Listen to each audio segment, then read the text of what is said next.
Many people ask me about methods, tips, strategies for learning English, learning languages. And I think they ask me because they know that I've worked with many English learners, and they assume that I can sort of pick out which methods and which strategies work for people and which don't so well. And I think that's right. I think that's true. I think I have been able to see, oh, that this doesn't work for this person, this doesn't work for that person, this works pretty well. Yeah, absolutely. It's a good assumption. Nice assumption. I like it. But just hearing me say it with no backup or support, I get it. What's my authority other than that? Well, I would like to talk a bit about some actual scientific support for different aspects of methods to learn English. I want to talk about what science says about learning languages in general. We don't really need to talk only about English here. We can say learning languages in general. So I have a few things that are sort of support for the idea of language learning and maybe why you should do it and why you should encourage yourself to do it, and a couple of things that can be turned into tips or strategies that you can use for learning languages, or at least you can know what tends to work based on research. So let's take a look at the science of language learning. And I want to start with a little bit of background. And this comes from a study, several studies in fact, one of which actually measured parts of the brain responsible for understanding and creating language. There are different centers in the brain that are responsible for our language abilities. And they actually studied the physical size of these things in the brain and saw them grow for people as they learned more languages. So if you become a bilingual speaker of 2 languages, or if you become a polyglot and you're able to speak more languages, it actually changes your brain. And learning other languages gives you the ability to learn other things faster. So those same people with that enlarged part of the brain were then able to pick up new skills and learn new things more quickly than those who spoke only one language. And I've heard from many people, now this is not what the paper says, but I've heard from many people who have learned many languages, 3, 4, 5 languages, who have said, yeah, you know what? Every language I learned made the next one even easier. Somehow my brain had developed channels or pathways that the new language that I learned could travel down, and that made it easier. Now, learning language as a baby, younger, definitely easier.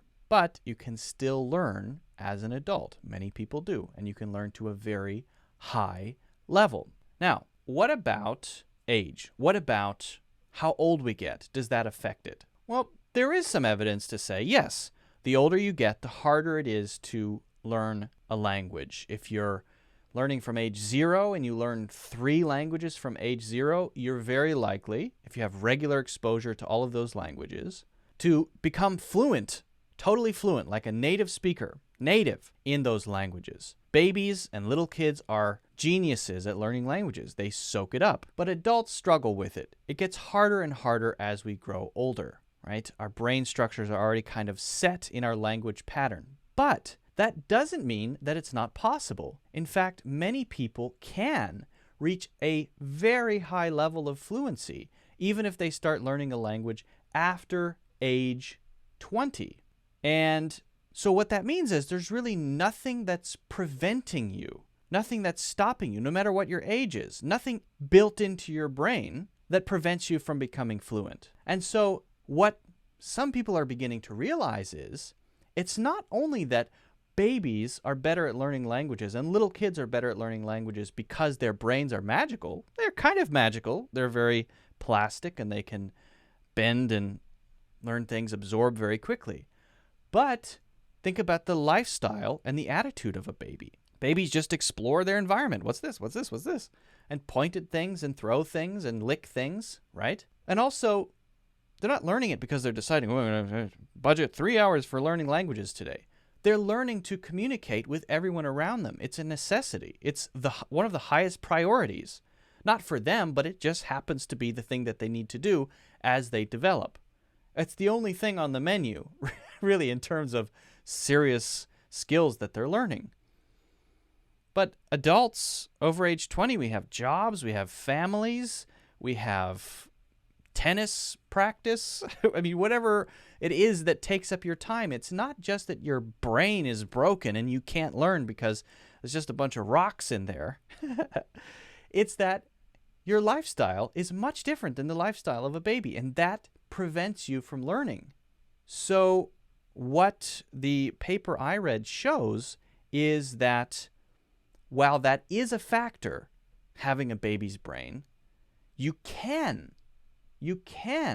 become, if not 100% native, very fluent in any language that you choose to learn, if you have the right lifestyle habits and you place a high enough priority on it so that you're actually able to budget the time, and if you have the right attitude toward it. Right? If you're not that interested in it, or you're kind of interested, the attitude you have toward it, you're really excited and passionate and enthusiastic about it, and you're learning kind of like a baby, you're just absorbing it, then yeah, you can. You can. So it's about your lifestyle, it's about how you spend your time, it's about your personality or your attitude, in addition to the fact that you have to maybe work a little bit harder. So don't give up. There's hope. Just keep that in mind, that it's not over just because you're, 35, 40, 50, 60. If we have an 80-year-old here, it's not too late. If you want to start learning whatever language you want to learn, Esperanto, English, whatever it is, just start. All right, next. There is some clear evidence that at least having one more language in addition to your native language can prevent or delay, and what I saw showed a delay of something like 4 to 6 years of things that happen to your brain as you get older, right? As we get older, we develop brain issues, right? It's a sad thing, but people get Alzheimer's disease, which you start to forget things, get dementia.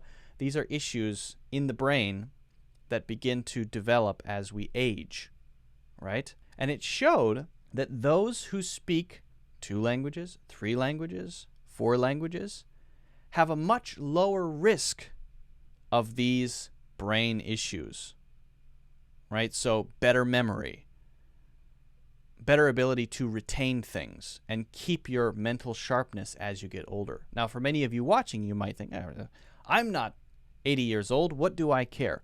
But this is a lifetime thing, right?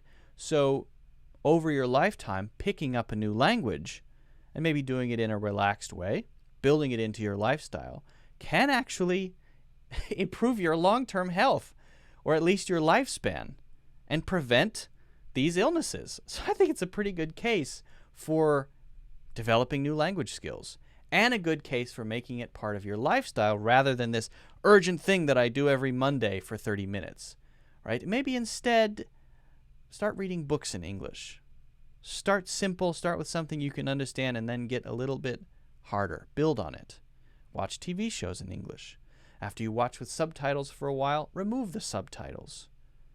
Start reading English articles online. Start chatting with friends. Get a long-term language learning partner that you can practice talking with. Doesn't mean you have to talk about English. You can talk about other things and practice English as you're talking, right? Build it into your lifestyle and prevent yourself from getting Alzheimer's and dementia. Seems like a pretty good case for learning a language to me. All right, how about a few tips? Let's look at some strategies supported by scientific research that we can use. One study of high school students showed that the students who were focused on learning a particular subject in a foreign language or a language they didn't know were able to learn that language faster and more effectively than the students who were just learning the language directly. So what do I mean by that? So the students, some of them were learning French, learning French, learning French, learning vocabulary, learning the grammar, all of that. The others were learning about, I believe it was civics, something related to government. They were not learning the language French, but because they were not native French speakers, they had to learn French in order to get the content that they were trying to learn. So they're both learning French. One is just learning French because they have to learn some other thing. What they found was, after they examined both groups, they found that those learning the other thing and learning French through or with the other thing were learning it more effectively. Now that's pretty cool.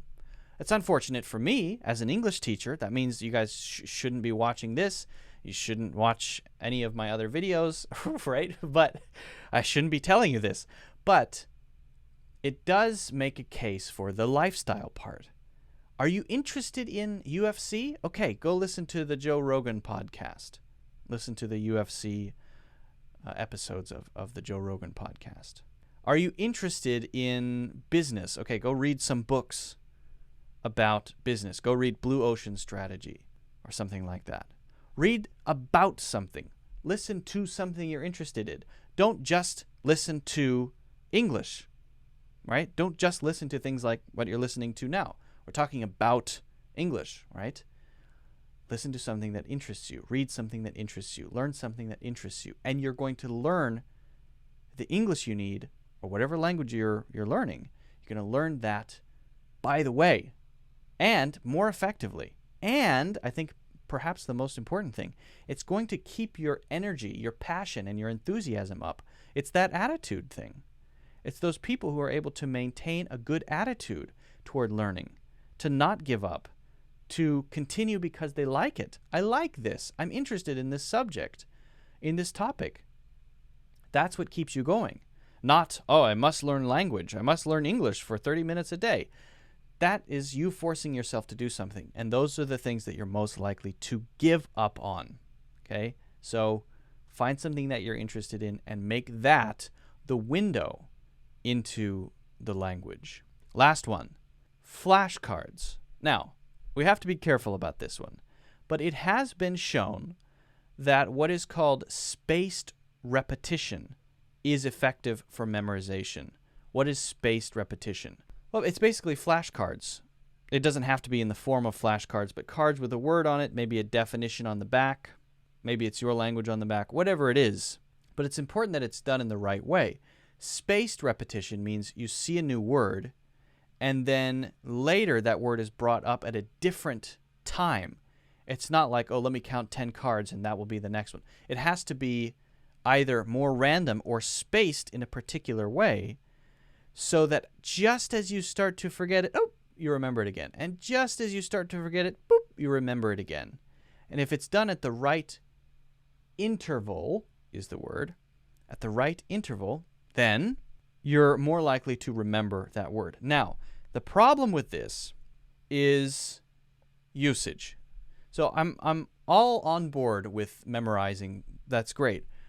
But why are you memorizing words? Do you know how to use them in a sentence? So if your goal is just to remember a bunch of words and know what they mean for when you hear them, all right, that's fine, I guess. But if your goal is to learn words and be able to use them in a context, in a sentence, in a conversation, in a proposal, or whatever, then this might help you recall the word, but it won't help you with the usage part. And the usage part is extremely important. How do you use the word? Can you put it in a whole sentence? Can you use it in a conversation? That is essential, right? So the usage part involves finding words in context, hearing words in a movie, seeing words somewhere at your workplace, or hearing it in a conversation at work. It's about the context and knowing how it's used so that you can start using it. If it's just this isolated word on a flashcard, you're unlikely to be able to use it naturally. Okay, so hopefully This gives you some ideas about how to build an English language learning lifestyle, or if you're learning other languages, how to do that too. And I hope a reason to continue, a reason to work on this. It's not only good for making friends and getting opportunities, if we're talking about especially English, it's also apparently good for your brain and will prevent you from getting Alzheimer's, which is a big bonus. All right, guys. Well, if you have any questions or comments about this, please let me know in the comments. If you haven't already, make sure you hit the like button and don't forget to subscribe so that you can see future videos. Also, if you haven't already, check out my full English courses in the links in the description. They're about English.